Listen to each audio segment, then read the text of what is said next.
आप अपने खेत में गेहूं लगाते हैं, जब गेहूं का विकास हो जाए, गेहूं का पौधा आ जाए, गेहूं पक जाए तो खेत जाइए काटने के लिए, तो गेहूं काटिएगा कि धान काटिएगा? गेहूं खेत में लगाए हैं मकई, आप काटिएगा क्या? धान? ऐसा होगा? खेत में लगाए हैं धान, काटिएगा मकई? ऐसा होगा? आपने जो जो काम किए हैं धरती पर, वही कर्म के परिणाम आपके सामने आता है। कर्म एक दर्पण है, कर्म एक आईना है। आईना में मुक्का बताइए, मुक्का आपको भी उधर से मुक्का दिखाएगा, सही बात है। आईना में आप लाठी दिखाइए, आपको भी लाठी दिखाएगा। आईना को मारिए थप्पड़ से, आपको भी उधर से मारेगा। और वही आईना में आप प्रणाम कीजिए, आपको भी प्रणाम करेगा उधर से, सही बात है। तो कर्म एक दर्पण है, आप यहां जैसे करते हैं वैसा ही फल आपको मिल जाता है। एक राज्य में एक राजा था, बहुत सुंदर राजा, कहानी बढ़िया है।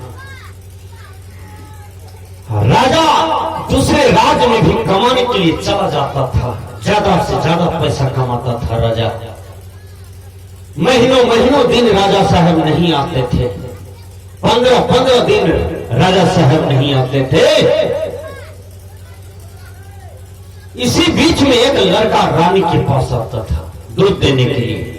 ठीक से सुनिए, वो लड़का जवान था, देखने में खूबसूरत था, और रानी को मन में चुभ गया कि राजा साहब बहुत नहीं रहते घर पर, जो नहीं सिर्फ लड़के को मैं पटा लेता। रानी क्या किया, उस लड़के को एक दिन पकड़ लिया और जोर जबरदस्ती करने लगा लड़के के साथ में। लड़का बेचारा कहता है, रानी आप तो मेरी माँ के तुल्य हो, आप तो मेरी बहन के तुल्य हो, आप मेरे साथ दुर्व्यवहार क्यों करते हो? देखिए, रानी कहती है, यदि तुम मेरे साथ पति वाला संबंध नहीं करोगे तो हम तुमको फंसा देंगे। लड़का को उलझा करके शब्द के जाल में लड़का को बझा लिया, फंसा लिया। लड़का फंस जाता है। लड़का जब फंस गया तो अब पति पत्नी की तरह दोनों रहने लगे। राजा नहीं रहते थे तो वही रहते थे रानी के पास। राजा साहब को भनक लग गया कि फलमा लड़का आता है, उसको रानी से नजर संबंध हो गया। राजा ने सोचा कि अब कैसे पकड़ूं चोर को। राजा वाला दिमाग था, पढ़ा लिखा दिमाग था, लेकिन दिमाग लगाया तो लड़का को पकड़ने की तैयारी करता है। एक रोज वही लड़का और रानी दोनों सोए हुए थे। 12 बजे रात में 12 बजे रात में दोनों सोए हुए थे। गर्मी की दिन थी। संजोग से राजा साहब सोचे आज पकड़ देंगे हम। राजा क्या क्या काम पर नहीं गए, दिन भर यत्र तत्र में रहा और 12 बजे रात में आया, रानी की केवाड़ी को ठकठकाया। राजा सोया था, लड़का सोया था रानी के साथ में, लेकिन राजा आवाज देता है, केवाड़ी खोलो, हम आ गए हैं, गाड़ी नहीं मिली, मुझे लौटना पड़ा। अब लड़का सोया हुआ है, अब कैसे केवाड़ी खोले? अंदर में था, रूम में के बगल में, रूम से रूम कनेक्शन था, लेटरिंग रूम और हौद। रानी कहती है आप हौद में घुस जाइए, मैं ऊपर से ढक्कन रख देती हूँ, आप बच सकते हैं। देखिए, वो लड़का को पैखाना की हौद में रानी धकेल दिया। लड़का गिर गया, हौद में फंस गया, इतना पैखाना में खड़ा है, और ऊपर से रानी ढक्कन रख दिया।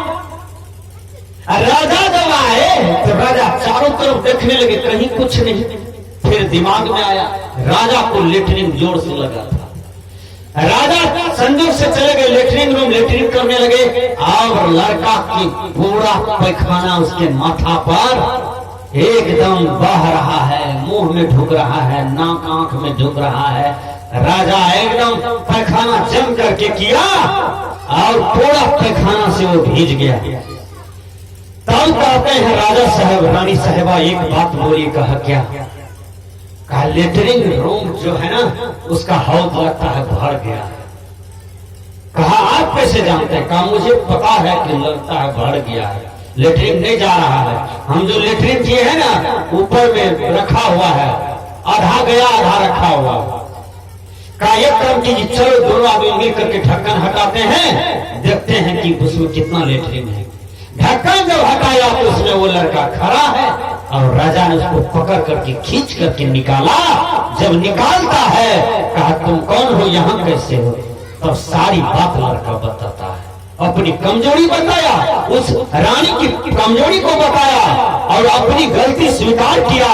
और राजा उसी समय रानी का त्याग किया, वो लड़का का त्याग किया, राजपाट का त्याग किया, धन संपत्ति का त्याग किया और थूक फेंक दिया कि जिस पत्नी पर विश्वास करना चाहिए वही पत्नी पति के साथ घात किया।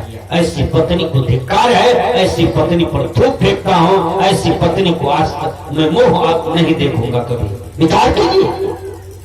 तो ये कर्मकांड है, आप जैसा करते हैं उसी अनुरूप फल आया कि नहीं? बोलिए।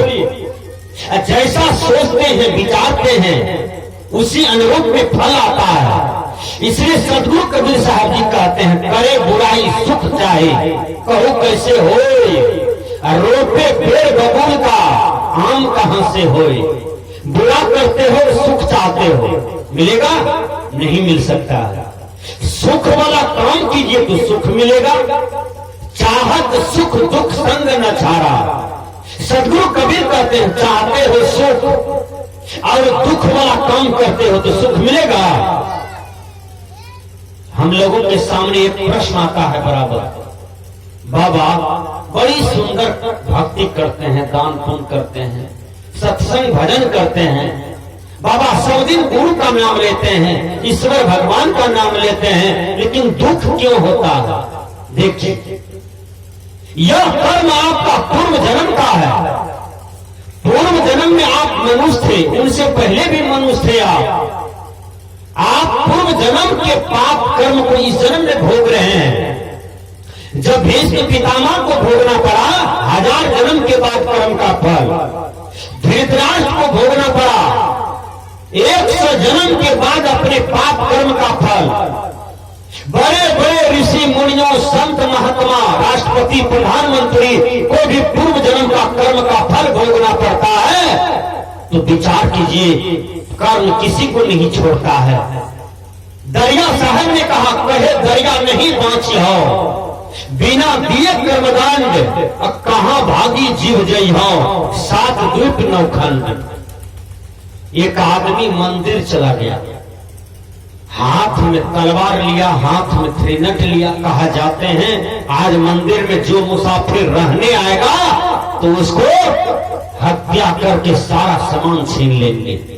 ध्यान से सुनिए, कहा सारा सामान छीन लेंगे और हत्या भी कर देंगे। उसी का बेटा 3 रोज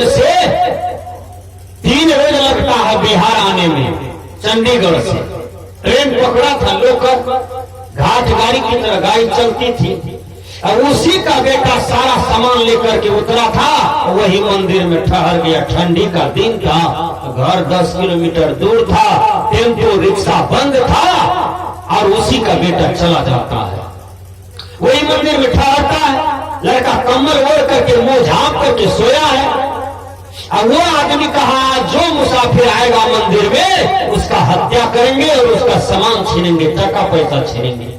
वो क्या जानने गया, मेरा ही बेटा आया है और ये सोया हुआ है। पराया आदमी जान करके अपना ही बेटा को माथा पर मारा तलवार, मारा गोली, हत्या कर दिया। अटैची लिया, सारा सामान लेकर के घर चला गया। जब घर जाता है, घर में अटैची खोलता है, सारा सामान देखा कि एक बुक में देखता है, वहां पर आईडी है, वहां पर पहचान पत्र है। पहचान पत्र में जब देखा तो कहा कि मेरा ही बेटा का आईडी है, मेरा ही बेटा का पहचान पत्र है। तब कपार पकड़ करके रोने लगा, मैं अपने ही बेटा का हत्या कर दिया। विचार कीजिए, जो आदमी दूसरे का धन छीनने गया, दूसरे का हत्या करने गया, भगवान ने ऐसा रचा, गुरु ने ऐसा रचा, बाप अपना ही बेटा का हत्या कर दिया। बोलिए, आप जब किसी को हत्या करते हैं तो उसका माँ को क्या गुजरता होगा, उसका पिता को क्या गुजरता होगा, उसके भाई बहन कितना रोता होगा, उसकी पत्नी कितना रोती होगी, उसका बेटा बेटी कितना रोता होगा। रे मूर्ख, तुम नहीं समझा, तूने फलाना आदमी को मार दिया, तूने फलाना आदमी का मर्डर कर दिया। मूर्ख, इतना इतना लोर जो आंख से गिरता है, इतना इतना आंसू जो आंख से गिरता है, वो आंसू तुमको पड़ेगा। आज हमारे बिहार की धरती पर बलात्कार की घटनाएं घटती है। छोटी छोटी बच्चिया के साथ बलात्कार होता है और बलात्कार करते करते मार देता है। क्या ये मनुष्य का धर्म है? क्या ये मानवता है? अरे बलात्कार भी करता है, मार भी देता है, मार के फेंक भी देता है। ये काम बैल करता है, ये काम घोड़ा गधा करता है, यह काम ऊंट करता है, हाथी करता है। लेकिन मनुष्य जोड़ी में आकर के इतना बड़ा बड़ा कुकर्म करता है। विचार कीजिए, आखिर कब समझेगा? इसलिए सदगुरु कबीर कहते हैं, सुधरो और सुधारो, बनो और बनाओ, कुसंग का त्याग करो, अच्छे संगति का पहचान करो और अच्छे संगति में आओ। अच्छा संगति में अच्छी बुद्धि होती है, अच्छा ज्ञान होता है। संस्कृत के विद्वान ने कहा, क्या कहा? संस्कृत के विद्वान कहते हैं, तमसो मां ज्योतिर्गमयः